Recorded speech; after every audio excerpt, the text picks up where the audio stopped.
Olá pessoal, professor Juliano do Cultura Fractal, inaugurando aqui um novo formato, de apresentar os nossos exercícios, os nossos problemas que envolvem matemática, certo? Então, eu quero nesse vídeo reforçar um pouquinho alguns assuntos que a gente viu nas duas primeiras aulas que envolvem matemática básica, certo? Então, vou começar aqui falando sobre transformação de números decimais em números fracionários. Fica o convite de quem ainda não assistiu essa aula sobre matemática básica, que vai lá, assista a aula número 1 sobre essa transformação, certo? Para acompanhar melhor esses exercícios que eu vou desenvolver com vocês aqui, certo? Então, vamos desenvolver alguns exemplos, alguns exercícios que envolvem transformação de números decimais em números fracionários. Então, o primeiro que eu gostaria de desenvolver aqui com vocês eu vou transformar o menos, vamos colocar aqui, menos 1,3 é um número decimal, certo? Eu vou transformar esse número decimal em um número fracionário. Bom, como é que eu faço para transformar números decimais em números fracionários? Primeiro eu tenho que contar quantas casas eu tenho após a vírgula. Nesse caso só tenho uma casa após a vírgula, certo? Então o que eu faço? Primeiro eu copio os dois números, então menos 13, certo? Menos 13, um número inteiro, certo? Dividido, bom, como eu só tenho uma casa após a vírgula, menos 1,3, então eu vou colocar a quantidade de zeros que eu tenho. Então, como só tenho uma casa, é o 10. Menos 13 dividido por 10 é menos 1,3. Bom, mais um exemplo aqui para vocês, pessoal. Então, a letra B, o exemplo B. Como é que a gente poderia pensar na transformação do 0,580? É um número decimal, certo? Eu vou transformar esse número decimal em uma fração. O que eu devo fazer? Primeiro eu vou copiar o número inteiro. Esse zero eu não vou copiar, não vou colocar ele novamente, porque ele está à esquerda, então não vai influenciar para nós, certo? Então fica só aqui o 580 dividido, certo? Então quero transformar isso numa fração. Vou dividir, então 580. Quantas casas eu tenho após a vírgula? Uma, duas, três casas. Então, eu coloco 1 e 1, 2, 3 zeros. Certo? Então, 580 dividido por 1.000 é 0,580.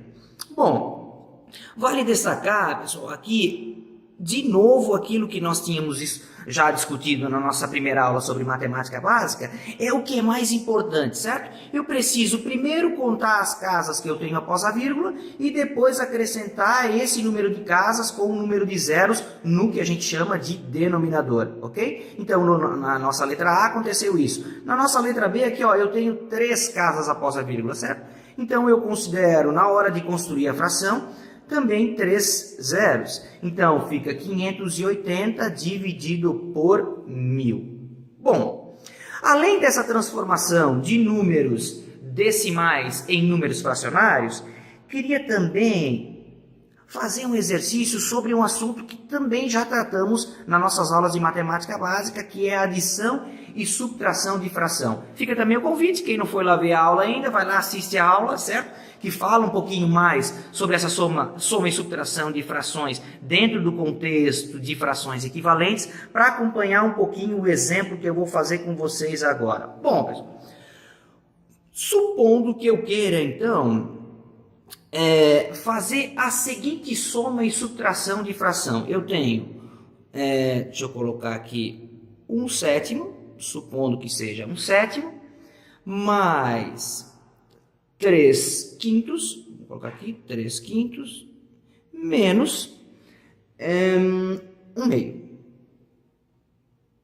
Bom, relembrando que nós já tínhamos vistos lá na primeira aula de soma e subtração de adição. Se os denominadores não forem iguais, eu não posso subtrair ou somar a fração, certo? Eu só consigo fazer essa soma ou subtração se os denominadores são iguais. O nosso caso aqui, claro, não é. Eu tenho 7, 5 e 2, certo? 7, 5 e 2, eles são diferentes, eu não posso somar. O que eu posso fazer? Eu posso pensar na construção de frações equivalentes, certo? Usar uma estratégia para que de tal forma, no final, eu tenha 3 frações com denominadores iguais.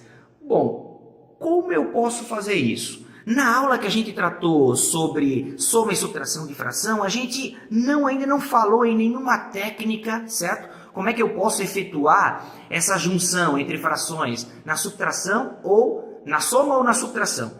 Aqui eu vou dar uma dica a mais para vocês. Bom, os nossos denominadores são 7, 5 e 2.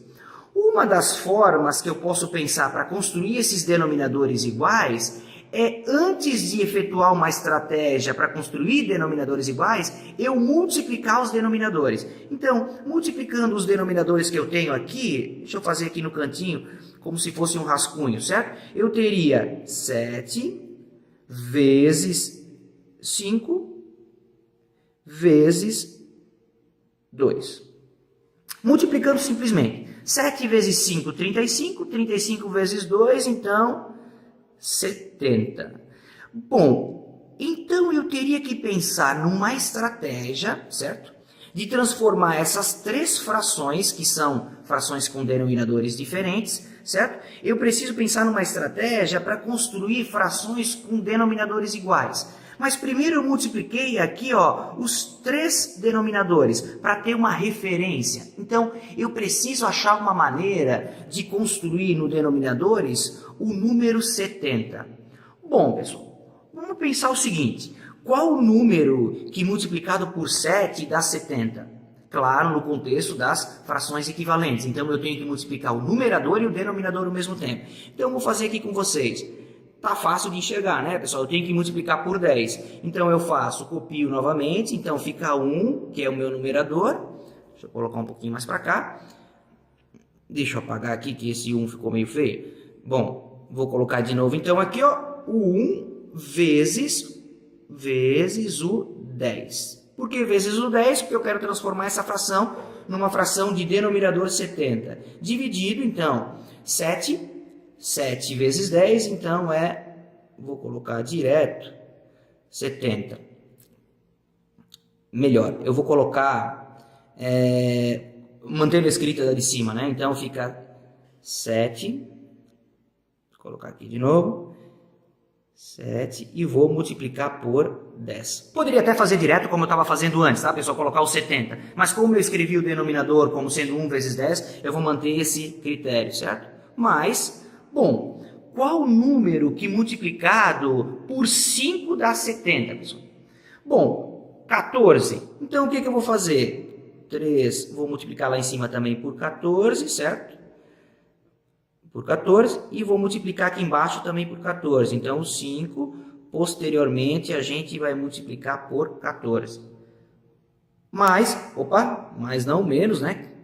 O último é menos, então, vou colocar aqui. Menos 1/2. Qual o número que multiplicado por 2 dá 70? 35, certo? Então, eu vou multiplicar a minha fração de cima por 35. Aliás, o meu numerador por 35. E embaixo também vou fazer, ó, por 35. Ok? Então, achei uma estratégia, pensei primeiro na multiplicação dos denominadores, vi que era 70 a minha referência, e achei então números que no final vão resultar o denominador 70. Bom, pessoal, vamos fazer essas multiplicações para ver como fica. Então, a primeira fração que nós tínhamos então aqui, né, pessoal? Ó, deixa eu voltar aqui para vocês verem de novo. Ó. 1 vezes 10, 1 vezes 10, 10, 7 vezes 10, 70. Então, fica a primeira fração, 10 dividido por 70. Mas, vamos voltar lá, pessoal. Ó, vamos voltar novamente para ver o que a gente tinha lá. Ó. 3 vezes 14, eu vou multiplicar agora, e 5 vezes 14. Vamos ver o que resulta então. 3 vezes 14 é 42. Então, 42 dividido por 5 vezes 14, olha o meu 70 aparecendo, pessoal. 70 menos... vou voltar lá na tela anterior para ver como é que fica isso. Ó, agora eu tenho que multiplicar 1 por 35, certo? E 2 por 35. Então, como é que fica? Vamos voltar lá. 35 vezes 1, 35. 35, o meu denominador é 70. Observem, pessoal, olha só. Que interessante. Foi o que a gente queria, certo? Ó, a gente conseguiu construir os denominadores iguais, ó, 70, 70, 70. Fazendo simplesmente o processo de construir frações equivalentes. Aqui com uma pequena novidade com relação à aula que nós tivemos de matemática básica envolvendo esse assunto, certo? A nossa referência para construir os denominadores iguais saiu de uma relação de multiplicação. Deixa eu voltar lá na tela para vocês observarem novamente, ó, da multiplicação dos denominadores que eu tinha inicialmente, que era 7, 5 e 2. Então, primeiro eu multipliquei esses, achei os 70, e depois, estrategicamente, eu fui encontrando números, que no nosso caso é 10, 14 e 35, para construir essas três frações aqui, ó, que agora sim têm os mesmos denominadores. Bom, agora fica fácil, certo? Como nós já sabemos, depois que eu tenho denominadores iguais, fazer soma e subtração de fração fica muito fácil. É só, nesse caso, copiar novamente o denominador, que nesse caso é o 70. Deixa eu subir um pouquinho aqui para vocês visualizarem, eu fiz de outra cor, para ficar um pouquinho mais evidente. Então, ó, o 70 é para mim o denominador comum. Agora, o que eu vou fazer? Simplesmente somar. 10 mais 42 menos 35, certo? 10 mais 42 menos 35, então eu tenho simplesmente o 17. Então, 17, 70 avos, ou simplesmente 17 sobre 70, é a resposta, certo? Da minha soma, pessoal, que a gente tinha feito, então, lá no início, certo? Então, essa aqui é a minha resposta, certo? A fração que eu tinha no início, as três frações que eu tinha no início, eram essas aqui, ó. 1/7 mais 3/5 menos 1/2. Fazendo todo esse processo, então, eu encontrei lá no final, ó, a resposta da subtração, certo? E da soma, porque eram três frações. Então, minha resposta final é 17 sobre 70. Bom, fizemos, então, a resolução dessas três frações, usando uma estratégia um pouquinho diferente. Existem outras estratégias utilizando o princípio de mínimo múltiplo comum, que a gente vai fazer também, a gente vai desenvolver um pouco mais essa ideia nos próximos vídeos, certo? Ok, então, só voltando, né, que nós introduzimos lá no vídeo, nós trabalhamos um pouquinho com adição e subtração de fração, fiz mais um exercício com vocês, para ver como é que funciona. Também olhamos de forma bem rápida e sucinta como é que funciona a relação entre números decimais e números fracionários, certo? Também um exercício para recapitular um pouquinho das nossas duas primeiras aulas que fizemos sobre matemática básica, certo? Pessoal, fica aquele abraço a todos, nos vemos nos próximos vídeos e até mais!